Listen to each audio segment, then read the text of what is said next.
Hello guys. तो आज हम सीखेंगे प्रेशर, वॉल्यूम एंड टेम्परेचर, इन तीनों के बीच में क्या रिलेशन है। बराबर है, क्योंकि हम जानते हैं कि जो आइडियल गैस का जो फॉर्मूला है वो क्या है, PV is equal to nRT। Okay, जहां पे हमको पता है कि n कांस्टेंट है और R भी कांस्टेंट है। P प्रेशर है, V वॉल्यूम है एंड T टेम्परेचर है। बराबर है। तो हम देखते हैं कि इन तीनों का आपस में रिलेशन क्या है। तो उसके लिए हम क्या करेंगे, सबसे पहले पिस्टन ड्रॉ करते हैं। ठीक है, ये हमने क्या ले लिया, एक पिस्टन ले लिया यहां पे।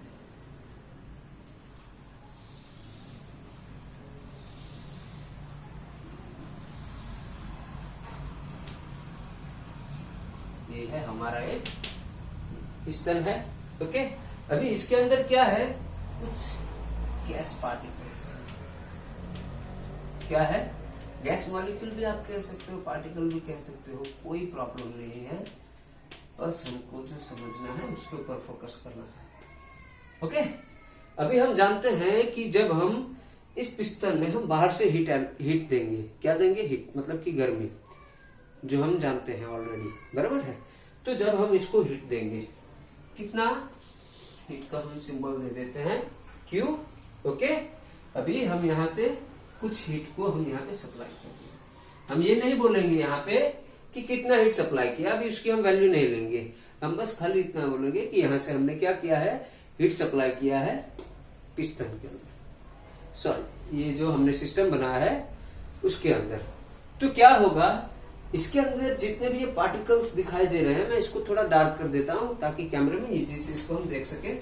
बराबर, क्योंकि जो मेरे फोन का कैमरा है वो उतना अच्छा नहीं है, मेरे फोन का कैमरा इतना अच्छा नहीं है, सो आपको थोड़ा कॉम्प्रोमाइज करना पड़ेगा। फिर भी देखो, ये सारे क्या है, गैस के पार्टिकल्स है, या फिर आप मॉलिक्यूल्स भी इसको समझ सकते हो, कोई प्रॉब्लम नहीं है। बराबर, हम इसको क्या कर रहे हैं, बाहर से कुछ हीट प्रोवाइड कर रहे हैं। तो ये जो गैस के पार्टिकल्स है, ये सब क्या करेंगे, उस हीट को एब्जॉर्ब करेंगे। क्या करेंगे, एब्जॉर्ब करेंगे। और जैसे ही ये सारे पार्टिकल्स जो है हीट को एब्जॉर्ब कर लेंगे, तो क्या होगा, इनकी जो एनर्जी है वो एनर्जी क्या हो जाएगी, इंक्रीज हो जाएगी।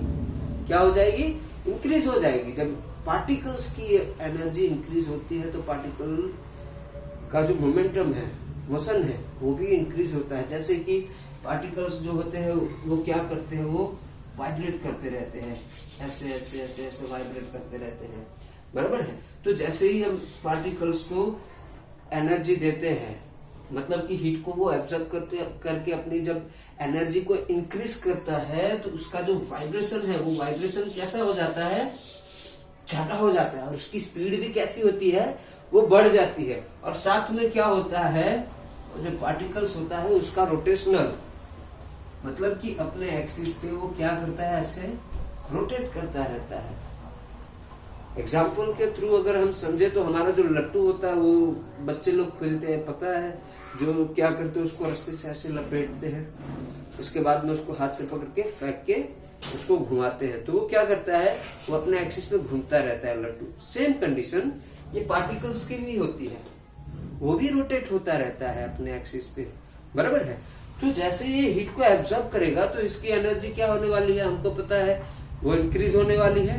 बराबर, तो उसकी वजह से क्या होने वाला है, इसका रोटेशन का जो स्पीड है, वो स्पीड भी क्या हो जाएगा, इंक्रीज हो जाएगा। बराबर है। और जब स्पीड भी इंक्रीज हो जाएगा तो समझ लो कि सारे पार्टिकल्स का मोशन भी बढ़ जाएगा। बराबर है। तो इन सारी चीजों को हम यहाँ पे अप्लाई करके चेक करते हैं कि क्या होने वाला है। बराबर, तो सारे पार्टिकल्स का स्पीड जो है वो बढ़ जाएगा, उसका रैंडम मोशन भी बढ़ जाएगा, वाइब्रेशन भी बढ़ जाएगा। तो क्या होगा कि ये सारे पार्टिकल्स जो है वो इस वॉल से टकराएंगे और वापस ऐसे आएंगे, ये इधर भी टकराएगा, यहाँ से वापस आ जाएगा, ऐसा होने लगेगा। मतलब कि इन शॉर्ट अगर कहें हम, तो क्या होगा, ये जो पार्टिकल है उनका एनर्जी बढ़ने की वजह से इसके अंदर का प्रेशर भी क्या हो जाएगा, इंक्रीज हो जाएगा। क्यों, क्योंकि हमको पता है क्या हो रहा है, यहाँ पे उसका वाइब्रेशन पार्टिकल्स का बढ़ रहा है, तो उसकी वजह से इसका वाइब्रेशन की वजह से जब इसका प्रेशर बढ़ जाएगा तो पिस्टन किस तरफ जाएगा, ऊपर की तरफ जाएगा। क्योंकि अगर प्रेशर बढ़ रहा है तो प्रेशर क्या करेगा, इस पिस्टन को ऊपर की तरफ उठाएगा, और पिस्टन को ऊपर की तरफ उठाएगा तो हमारा जो पिस्टन है सिस्टम कुछ इस तरह से हो जाएगा।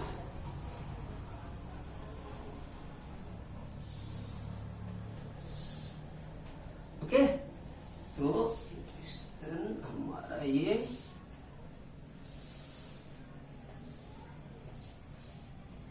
ऊपर चला गया, बराबर। पिस्टन क्या हुआ, हमारा ऊपर चला गया। क्यों?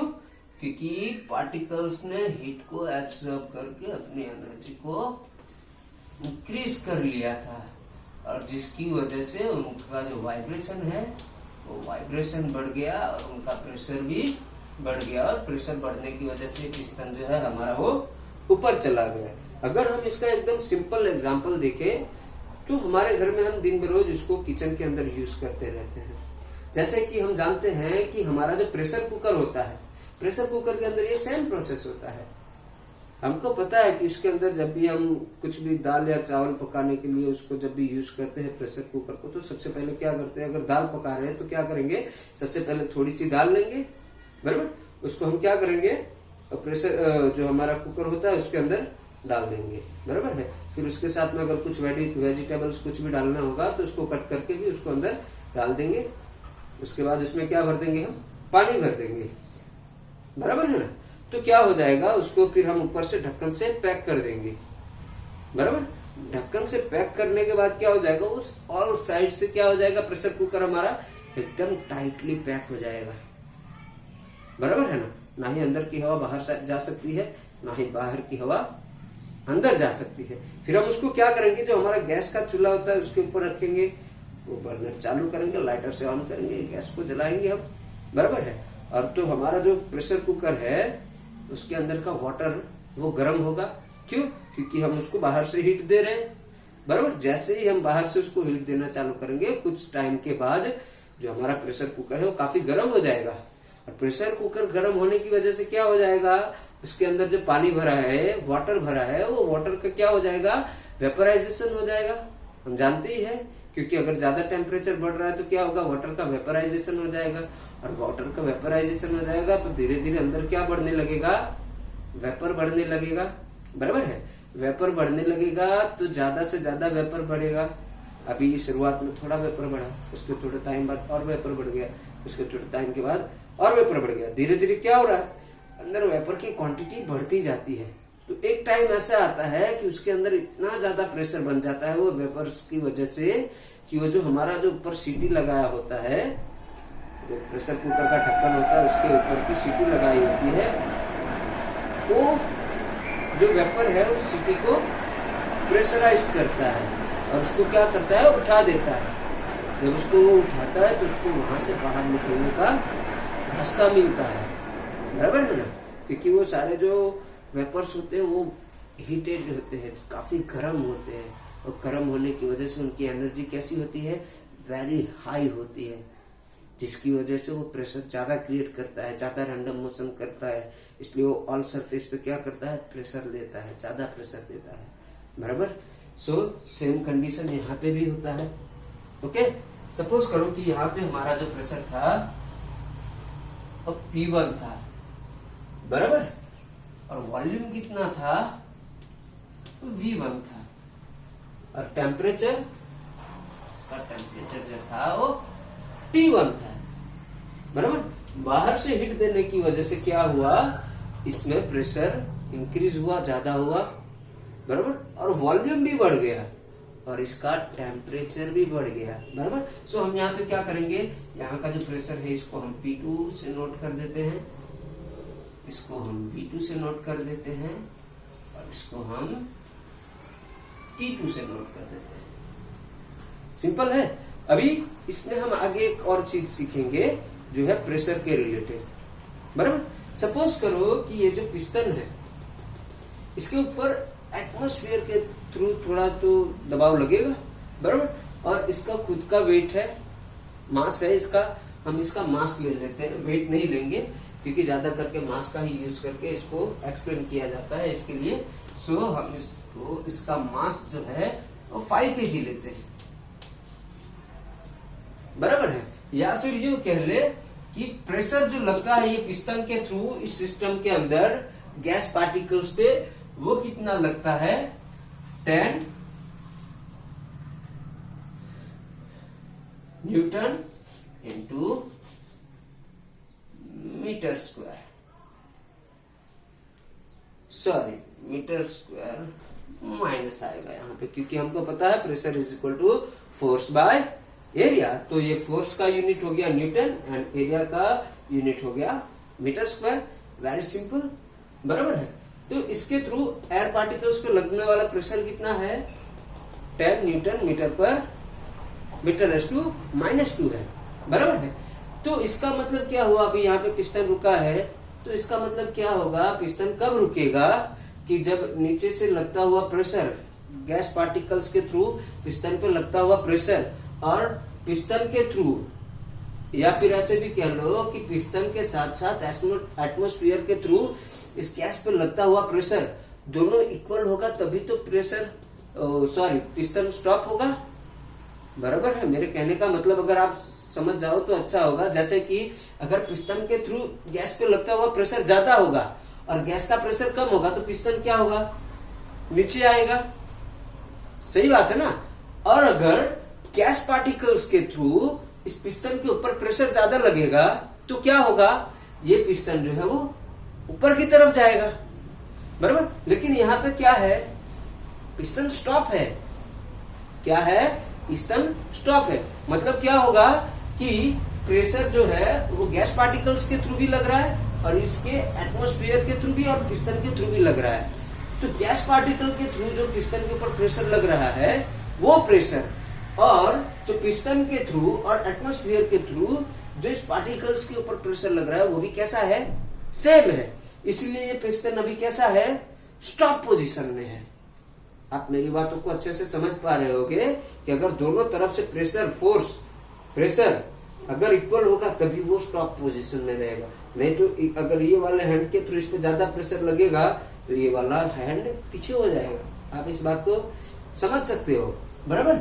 अभी वही कंडीशन को हम यहाँ पे अप्लाई करते हैं। यहाँ पे प्रेशर कितना था गैसेस के ऊपर, 10 न्यूटन मीटर रेज़ टू -2 था।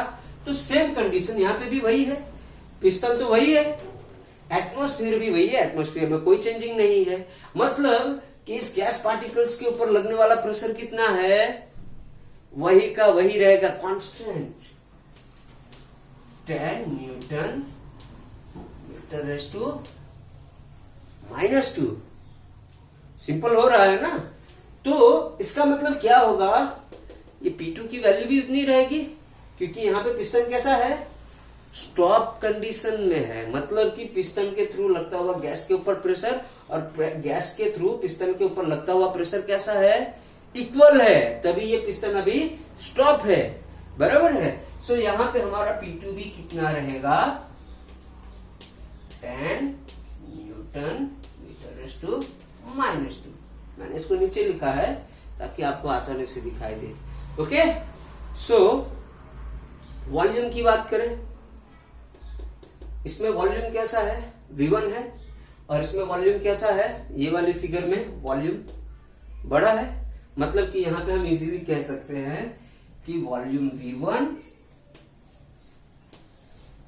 सॉरी यहां पे हम 2 लिख देते हैं और ये V1 ले लेते हैं कि वॉल्यूम V1 के कंपैरिजन में वॉल्यूम V2 ज्यादा है, बराबर। और दूसरी बात, temperature T2 greater than to temperature T1। मतलब कि हमको ये भी पता है कि जो पहले वाला पिस्टन था वहां पे टेम्परेचर कितना था, T1 था। कितना था, T1 था। बाद में टेम्परेचर बढ़ा, क्यों, क्योंकि इसको बाहर से हीट दिया, तो इसीलिए क्या हुआ, T1 के कंपैरिजन में टेम्परेचर T2 ज्यादा है। तो इसको हम इस तरह से रिप्रेजेंट करते हैं। ओके, सो अभी हम इसको साफ कर देते हैं और फिर नेक्स्ट हम देखते हैं एडियाबैटिक प्रोसेस। थर्मोडायनेमिक्स में हम किसको देखेंगे? एडियाबैटिक प्रोसेस को देखेंगे। वेरी सिंपल है और काफी सिंपल है, बस थोड़ा सा आपको क्लू दूंगा, आपको एक ही बार में वो समझ आ जाएगा। ठीक है,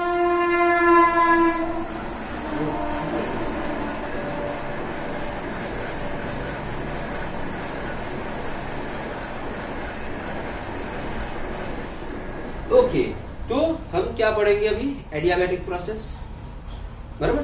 तो एडियाबैटिक प्रोसेस के बारे में सबसे पहले मैं आपको बता देता हूं कि उसके अंदर जो हमारा जो सिस्टम होता है वो सिस्टम क्या है कि वो बाहर से किसी भी हीट को एब्सॉर्ब नहीं करता है। किसको एब्सॉर्ब नहीं करता है? हीट को एब्सॉर्ब नहीं करता है। तो जैसे कि हम सबसे पहले एक सिस्टम ले लेते हैं, ये है हमारा एक सिस्टम, बराबर।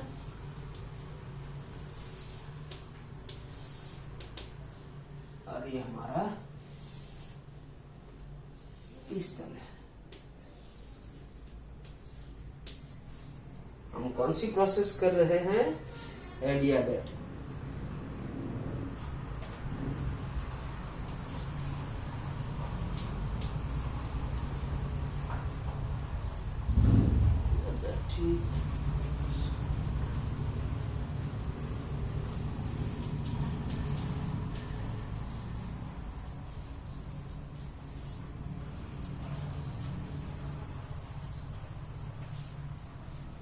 बराबर, क्या? एडियाबैटिक प्रोसेस देख रहे हैं। तो ये हमारा सिस्टम है।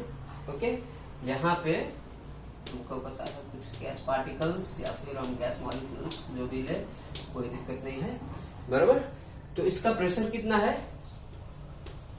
P1 V1, okay. और इसका टेम्परेचर कितना है? T1 है। अभी हमको पता है कि एडियाबैटिक प्रोसेस के अंदर क्या होता है, सिस्टम जो है वो बाहर से हीट को एब्जॉर्ब नहीं करता है। मतलब कि यहाँ पे हमारा heat Q is equal to कितना रहेगा? 0। कितना रहेगा? 0, क्योंकि हमको पता है कि हमारा हीट ने थोड़ा भी हीट को एब्जॉर्ब नहीं किया, मतलब कि हीट कितना है? 0 है, बराबर। अभी क्या होता है कि ये इसका क्या है? इनिशियल स्टेज है। ओके, अभी हम इसका फाइनल स्टेज लेते हैं। ये है हमारा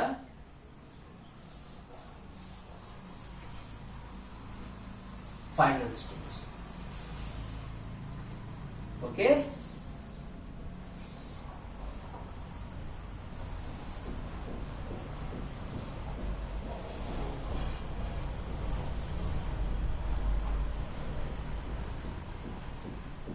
ओके, ये है हमारा फाइनल स्टेज। तो इसका प्रेशर क्या है? फाइनल स्टेज का pressure P2 V2 and T2, बराबर है। अभी यहां पे क्या हुआ है कि इनिशियल स्टेज थे, हमारा पिस्टन जो है वो फाइनल स्टेज पे गया है, बराबर है। और यहाँ पे टेम्परेचर कितना है? T2 है। तो अभी हम इसका वर्क डन फाइंड करेंगे कि हमारा जो पिस्टन है वो कितना वर्क कर रहा है, या फिर ऐसे कहे कि हमारा सिस्टम जो है वो कितना वर्क करके दे रहा है हमको। तो इसके लिए हम क्या करते हैं, एक और फिगर ड्रॉ करते हैं।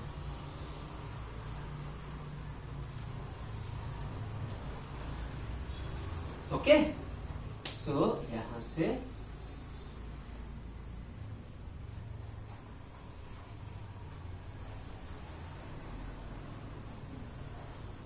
कुछ इस तरह का है ये हमारा सिस्टम। ओके, कुछ इस तरह का है हमारा सिस्टम। ओके, सो इसके अंदर भी गैस पार्टिकल्स है। ओके, तो यहां पे हम प्रेशर ले लेते हैं P, वॉल्यूम ले लेते हैं V। टेम्परेचर की तो हम बात ही नहीं करेंगे अभी, क्योंकि अभी उसकी जरूरत नहीं है। ओके, सो यहां पे देखो हमारा पिस्टन जो है वो कितना उठा हुआ है? कुछ इतना उठा हुआ है। क्या हुआ है?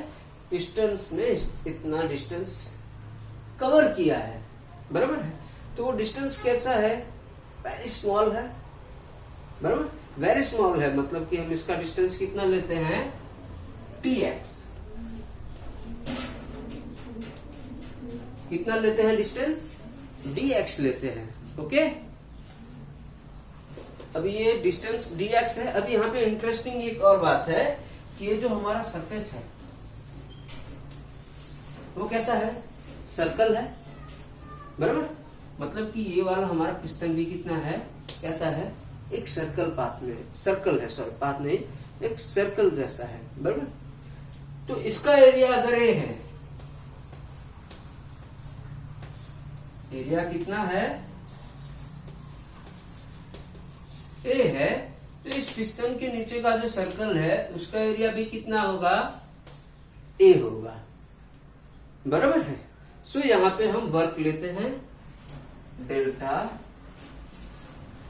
वर्क। देखो अभी यहाँ पे इंटरेस्टिंग क्या है कि ये जो हमने डेल्टा डब्ल्यू लिया है, तो हमने डी डब्ल्यू क्यों नहीं लिया, बराबर, एक सिंपल सा क्वेश्चन है। तो इस बात का आंसर क्या मिलेगा हमको कि जो हमारा ये वर्क है, वर्क वो पाथ डिपेंडेंट है। पाथ डिपेंडेंट का मतलब क्या होता है, हम देखते हैं कि ये जो हमारा ग्राफ होता है वर्क डन का, तो ग्राफ में ये वॉल्यूम है, ये प्रेशर है, बराबर, ये हमारा ओरिजिन वो है। सपोज कि अगर ये ग्राफ का पाथ जो है वो ए से बी तक का इस तरह का है और दूसरे कंडीशन में ये कुछ इस तरह का है, बराबर। देखो पॉइंट तो दोनों सेम है यहाँ पे, ए बी बी, बट दोनों में पाथ जो बना है, कर्व पार्ट्स जो बना है वो कैसा है, डिफरेंट है। तो उसकी वजह से उसका होने वाला वर्क डन का वैल्यू भी क्या हो जाएगा, चेंज हो जाएगा। सही बात है ना। अगर यहाँ पे डी ले लेंगे और डब्ल्यू को हम सॉल्व करेंगे, वर्क डन को सॉल्व करेंगे, तो वहां पे क्या हो जाएगा, दोनों का वैल्यू डिफरेंस मिलेगा, क्योंकि ये दोनों पाथ डिपेंडेंट है, बराबर है। तो इसीलिए यहाँ पे हम क्या यूज करते हैं, डेल्टा यूज करते हैं। अगर हमारा सिस्टम जो पाथ डिपेंडेंट नहीं होता तो हम डी का यूज करते हैं, डी डब्ल्यू का, ओके। सो नेक्स्ट हम आगे बढ़ते हैं। Delta W is equal to क्या होगा, प्रेशर पी, बराबर, इनटू क्या होगा, पहले हम वर्क का फॉर्मूला लेते हैं, सिंपली फोर्स इनटू डिस्प्लेसमेंट